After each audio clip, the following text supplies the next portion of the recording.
これ何これでっかわー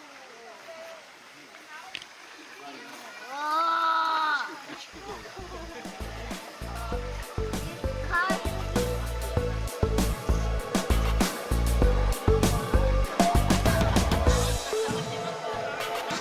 おじいちゃんでっか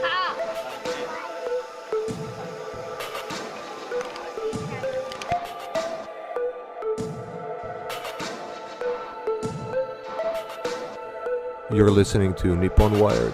I'm Jonathan Cox. I'm Filip Petrovich. When was my first wow, this is Japan moment?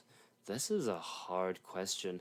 I would say because our cultures are so different, my whoa, this is Japan may have been a little different to yours. Mine was a little more subtle. I would say the first time I realized, wow, I was in Japan was not when I landed, not when I was picked up, not when I first arrived to my accommodation, was when I was driving with my future colleagues to work for the first time. And I looked out the window and I saw just a huge array of mountains and fields. It sounds really cliche, but I just saw the mountains.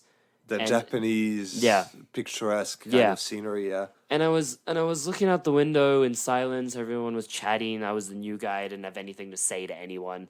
And I was looking out the window and I thought, damn, okay, I'm in Japan. Right. That's it. Yeah. You know, just looking out my window and I saw something completely different and I thought, There's a that's river, it. there's the rice field, these Yeah. are the mountains. Yeah. And to anybody, that sounds like, yeah, my country has mountains. Right. But when I looked at those mountains, I thought, this is it.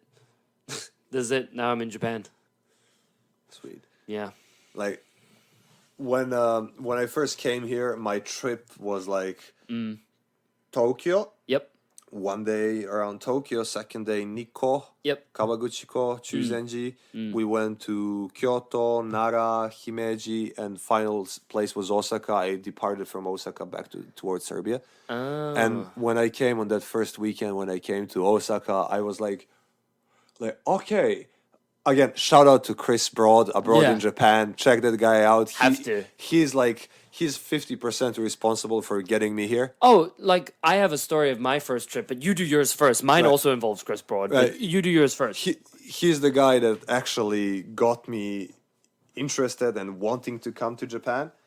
And when I was in like Dotonbori, the central area where the bridge, the neon lights, everything is in Osaka, I was like, damn, I was with my friend's daughter because my Japanese teacher, she was meeting us up in front of her office, but she sent her daughter and her boyfriend to pick me up on the station. Oh, cool. And they were like going with me through the city, and I was like, You're like, I know. I'm in Japan. I was like, I know this is like every day for you, but Yeah. could you please stop and let me take some pictures to put on my Instagram Like, so can, I can could I like. just freak out for 2 seconds? Yeah, Like, yeah, can you yeah. Just stop. I want to freak out. I want to get some takoyaki, and I want to flex on Instagram how I'm living in Japan right now. Can you please Yeah. let me do that? Yeah, yeah.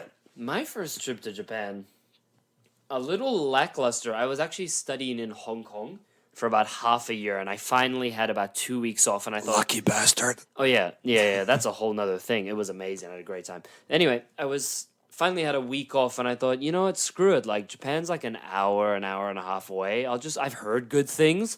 I watched Chris Broad's channel. I was following it for years. I thought, yeah, I'm gonna do it.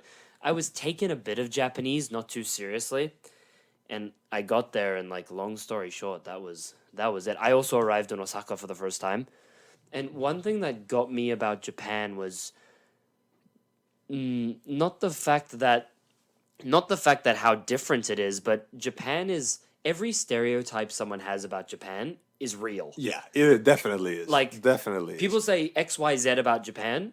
I guarantee you will find XYZ. A really wise Japanese person told me, you know, in Japan, there is every single subculture.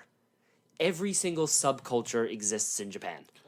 You know? You can find your niche in Japan. Definitely, but like depending on your cultural background, you're gonna have to be willing Of to, course. to tweak and adapt your own personality. Yeah, And of it course. might be really uncomfortable. Like we Eastern Europeans, we're like taught, we're like brought up to not smile, Oh, to not be very expressive and that emotional, explains a lot about you. I'm not gonna lie. right? And when you come here, you're expected to be Genki. Genki is the term to be cheerful, Yeah, you just have to smiley, bubbly, as whatever. bubbly as you can be. You Yeah. gotta be Genki. And I struggled. Oh, I struggle like me just keeping like for me a non-genuine smile was impossible. Even when I tried to pull it off, it looked like sour. You know, like I ate something that's bad. yeah. You know, and I really had to work on that.